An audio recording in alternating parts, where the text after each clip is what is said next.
आठवें मंत्र में उस चतुर्थ स्थिति तुरीय के बारे में आगे बताया गया है कि जिसे आत्मा कहा गया है सातवें मंत्र में, और जो जानने योग्य है कि वही जो आत्मा है वही अधि अक्षर है, वही ओम है। जो सबसे पहले मंत्र में हमने अक्षर और ओम पढ़ा था, समझा था, तो कि अक्षर है, अक्षर से सब कुछ निर्मित है और वो अक्षर ओम है। तो शुरुआत वहां से हुई थी कि वो ओम क्या है, अक्षर क्या है एक तरीके से। तो यहाँ पे आके वो बताया गया कि ये जो आत्मा है, जो चौथी स्थिति है, चौथा पद है, उसमें जो अनुभव है, वो आत्मा का जो प्रतीति है वही ओम है, वही अक्षर है। और उसी ओम की 3 मात्राएं हैं, अधिमात्रम। तो ओम 3, जैसे कि ओम 3 मात्राओं से बना है, अ, उ और म, अकार, उकार और मकार। तो उसी तरह से ये जो 3 पद हैं, उन्हीं पदों से हम कह सकते हैं वो चौथा पद या ओम कह सकते हैं, वो अक्षर जो कभी क्षय नहीं हो सकता, वो बना है। कहना थोड़ा गलत हो जाएगा, यहाँ पर ये कहना चाहिए कि ये मात्राएं हैं। अब इसको थोड़ा सा हम समझने की कोशिश करेंगे कि जो ओम है और जो आत्मा है, तो एक तरफ हमारे 3 पद हैं, 3 चरण हैं। उस आत्मा को जो दूसरे मंत्र में बताया था, आत्मा ही ब्रह्म है और ब्रह्म ही आत्मा है, उस आत्मा तक पहुंचने के 4 पद हैं एक तरीके से, उसको समझने के, जानने के। तो सबसे पहला पद वैश्वनार, दूसरा तेजस, तीसरा प्राज्ञ है और चौथा तुरीय। तो ये जो चौथा है यही आत्मा है। अब इसी को उस ओम से की संज्ञा कह सकते हैं दी गई है, उससे समानांतर समझा गया है कि उसी को ओम कहा जाता है, कि वही अक्षर, वही आत्मा वो अक्षर है, वही आत्मा वो ओम है। और जैसे ओम की 3 मात्राएं, ऐसे ही उस आत्मा के 3 पद हैं। और फिर आगे कहा गया है कि ये 3 मात्रा ही वो 3 पद है और वो 3 पद ही ये 3 मात्राएं हैं। तो ये थोड़ा सा समझने की जरूरत है कि मात्रा को हम कैसे समझे। पहले तो मात्रा को अगर हम देखें तो जैसे भाषा में अगर हम समझते हैं तो मात्रा क्या करती है, तो एक जो अक्षर है, मात्रा उस पर लग के उसको एक विशेष रूप दे देती है। दूसरी तरीके से हम कह सकते हैं उसको एक लिमिट दे देती है। उस अक्षर में मात्रा को जोड़ दें तो उसका रूप, जिसे हम कहते हैं, डिफाइंड हो जाता है, निश्चित हो जाता है। और फिर तरह तरह के रूपों से मिलके और वाक्य बनते हैं और भाषा बनती है, और उससे फिर सब बोलचाल, पूरा सब कुछ, व्याख्याएं होती हैं, सब बोला जाता है। तो मूल में है अक्षर, जो मूल है जिससे सब कुछ निर्मित हो रहा है, लेकिन उसको, अक्षर को निर्मित होता है उससे मात्राओं के द्वारा, उनसे जुड़ जुड़ के आगे सब चीजें बनती चली जाती हैं। तो मात्रा, जैसे हम एक तरीके से थोड़ा मात्रा को एक और तरीके से भी समझा जाता है, अगर सांसारिक उसमें समझे तो क्वांटिटी, कितनी मात्रा में कोई चीज है। तो उसी तरीके से अगर हम समझेंगे तो हम देखेंगे कि जो आत्मा है वो तो उसको डिफाइन नहीं किया जा सकता, उसके बारे में कोई बात नहीं की जा सकती, लेकिन वो कैसे संसार बन जाती है, कैसे वो संसार में उसका एक तरह से कह सकते हैं बंधन हो जाता है, वो होता है इन 3 मात्राओं से।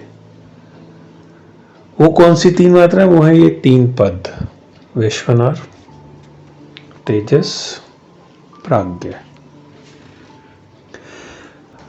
तो इसी प्रकार से आत्मा जो है, जब उसमें मात्राएं लग जाती हैं, मात्रा कोई चीज डिफाइन होने लगती है, कोई चीज आकार में आने लगती है, तो वो कह सकते हैं हम अभिव्यक्त होने लगती है। तो संसार के रूप में, स्वप्न के रूप में और सुषुप्ति के रूप में। तो 3 तलों पर 3 पदों के रूप में वो आत्मा, ये संसार, ये सारा जो चक्र है, जो प्रपंच है, ये क्रिएट होता है, बनता है उस आत्मा से।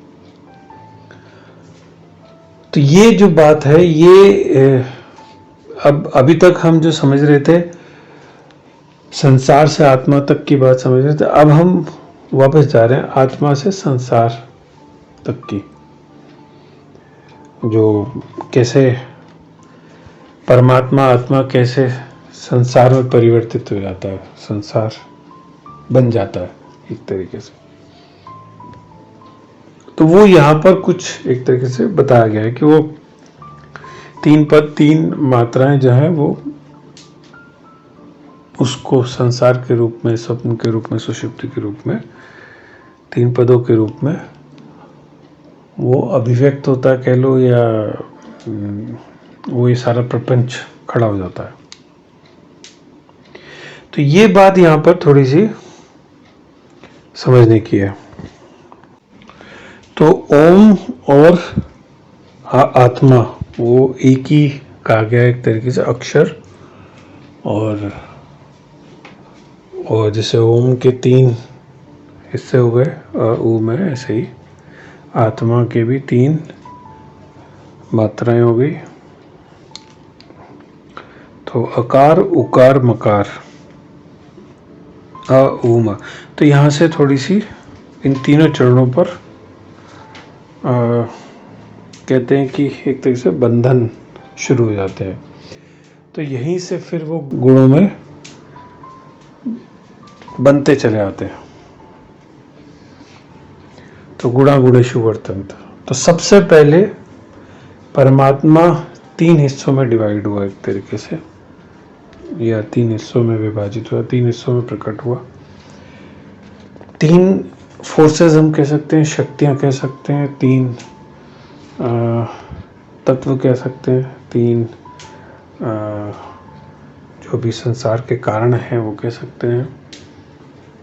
और उन 3 से फिर आगे बढ़ते चले आते हैं हर तल पर, जैसे कि 3 से और 3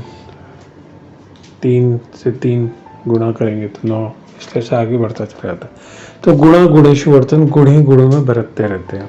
तो गुणों के अंदर गुण, गुणों के अंदर गुण। तो 3 गुण होते हैं, तीनों के अंदर फिर और 3 गुण, हर एक के अंदर 3 गुण, हर एक के अंदर 3 गुण, इस तरह से फोर्सेस एक्टिंग अपॉन फोर्सेस।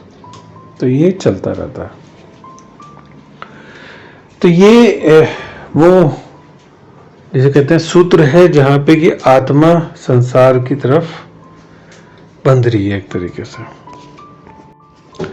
तो ऐसे ही हम कह सकते हैं कि कॉन्शियसनेस, चैतन्य कैसे स्थूल बन जाता है। तो ये भी समझने वाली बात है कि चैतन्य में जैसे ही मात्राएं आती है, मतलब जैसे ही उसमें लिमिटेशंस आती हैं, सीमाएं आती हैं, उसमें विशेषण आते हैं, तो वो स्थूल होने लगता है, बनने लगता है। अपने आप में वो प्यूरिफाइड है, अपने आप में शुद्ध है, शांत है, शिव है। लेकिन जैसे ही उसमें विशेषण लगते हैं, मात्राएं लगती हैं, तो वो संसार पदार्थ बनने लगता है, पदार्थ में परिवर्तित होने लगता है। जैसे चैतन्य जो है स्थूल होने लगता है। चैतन्य तो अति सूक्ष्म है, वो कैसे स्थूल में परिवर्तित हो गया। तो जैसे ही जिसे हम कहते हैं कि सीमा जब भी किसी चीज की बनती है तो उसका आकार आने लगता है, तो वो ठोस होने लगती है। तो जितनी सीमाएं बनती चलेंगी उतनी वो ठोस होती चली जाएगी, आकार में आने लगेगी, उसका स्थूल होने लगेगी। तो ये एक तरीके से देखा तो फर्क जो होता है कि अंधकार से जो रोशनी की तरफ जा रहे हैं, तमस से जो हम ज्योतिर्मय की तरफ जा रहे हैं, तो वो यही फर्क है कि तमस में गहरे से गहरे और नियम और बंधन और लिमिटेशंस आते हैं, और जब मुक्त होते हैं तो धीरे धीरे ज्योति की तरह रोशनी की तरह, जिसमें कोई लिमिट नहीं है, फैलाव ही फैलाव है, वो होते चले आते हैं। तो एक तरीके से उसी रोशनी में ही, उस सूक्ष्म में ही, उस चैतन्य में ही सब कुछ है, लेकिन उसी से बना भी है, उसी चैतन्य से बना है और उसी चैतन्य में है। तो ये यहाँ पर और कैसे जब उसमें मात्राएं लग जाती हैं उस अक्षर में, तो वो परिवर्तित होने लगता है, जितनी मात्राएं भी लगती चली जाएंगी एक तरीके से। तो ये पहले तल पे जैसे 3 तल इमीडिएटली आत्मा के बाद, तुरीय के बाद जो 3 पद आते हैं वो ये आते हैं। तो ये थोड़ा सा यहाँ पे, और फिर आगे अगर और बढ़ते जाएंगे तो और लिमिटेशंस, सीमाएं आती जाएंगी, चीज़ें डिफाइन होती जाएंगी, तो वो और स्थूल होती चली जाती हैं चीज़ें। तो चैतन्य, कॉन्शियसनेस जिसे हम कहते हैं, तो जितना कॉन्शियस होते हैं, जितना चैतन्य होते हैं, उतना हम फ्री होते हैं, आत्मा की तरफ बढ़ते चले जाते हैं। जितना हम चैतन्य कम होता चला जाता है, जड़ होते चले जाते हैं, उतना हम स्थूल की तरफ बढ़ते चले जाते हैं। तो अगर हम और थोड़ा गहरे में देखें तो जितने हमारे चित्त पर वृत्तियां, सर्कुलर वृत्तियां उठती रहती हैं, जो बंधन बनते चले आते हैं चैतन्य पे, तो वो सारा संसार क्रिएट करते हैं। जैसे हम सीधा समझे, जितनी भी हमारी मन में बंधन है, जितनी भी हमारी धारणाएं हैं, जितनी हमारी कल्पनाएं हैं, वो हमें लिमिट कर देती हैं। हमारी संकल्प विकल्प हमें लिमिट कर देते हैं। जो हम मानने लगते हैं वो हमारी सोच को सीमित कर देते हैं, और जैसे जैसे हमारी सोच सीमित होती चली जाती है, हम फ्री नहीं होते, चैतन्य कम होते जाते हैं, जड़ होते चले जाते हैं। जैसे जैसे हम किसी दायरे में बनते चले जाते हैं, भाव के, सोच के, विचारों के दायरे में बंधते चले जाते हैं कि बस यही सही है, यही गलत है, और दूर तक नहीं देखते। अब हम बस छोटा देखते हैं, पास ही देखते हैं, अपने छोटे मोटे फायदे देखते हैं, छोटी मोटी इच्छाओं की पूर्ति में ही लगे रहते हैं। तो वो देखा जाए तो बहुत सीमित दायरे में जब हम जीते हैं, तो वो जड़ की तरफ है, संसार की तरफ है। जब हम उस दायरे से फ्री होते हैं, जितना हमारा बड़ा दायरा होता जाता है सोच का, विचारों का, भाव का आभास होने का, उतना हम फ्री होते चलाते हैं चैतन्य की तरफ। तो ये थोड़ा मूल है। अभी तक हम जो समझ रहे थे संसार से आत्मा की तरफ, आत्मा से संसार को देखते हैं, तो ये चीज हमें समझ में आती है कि कैसे आत्मा संसार में बनती चली जाती है। तो दायरे जब बड़े होने शुरू हो जाते हैं तो मुक्ति की तरफ हम बढ़ते चले जाते हैं। तो इसीलिए अगर हम एक जो हमारे पुराणों में कहा जाता है, देवता और दैत्य, देवता कश्यप और अदिति के पुत्र हैं, और दैत्य जो है दिति और कश्यप के पुत्र हैं। अदिति यानी अनलिमिटेड, जिसकी सीमा नहीं है, और कश्यप यानी विजन, देखना। तो जब विजन अनलिमिटेड होता है तो आप देवता हो जाते हो, और जब दिति यानी लिमिटेड और कश्यप विजन देखना। तो जब देखना लिमिटेड हो जाता है, जब विजन लिमिटेड हो जाता है तो दैत्य हो जाता है। और यही संघर्ष चलता रहता है अपने अंदर दैत्य और देवताओं के बीच। यानी कि हमारे छोटे विजन, हमारा इमीडिएटली जो हमें अभी छोटा सुख दिख रहा है, छोटी इच्छाएं हैं, छोटे छोटे दायरे में हम जी रहे हैं कि आराम मिल जाए, सुख मिल जाए, आनंद, मजा आ जाए, बस इस छोटे मजे के लिए, सीमित मजे के लिए हम जो आगे का जो दूर तक हमारी नजर नहीं जाती, बड़े तलों पर नजर नहीं जाती, विस्तार में नहीं हम देख पाते, तो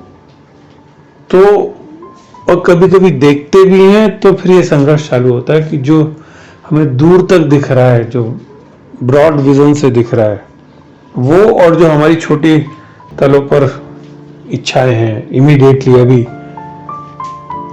उन दोनों में संघर्ष।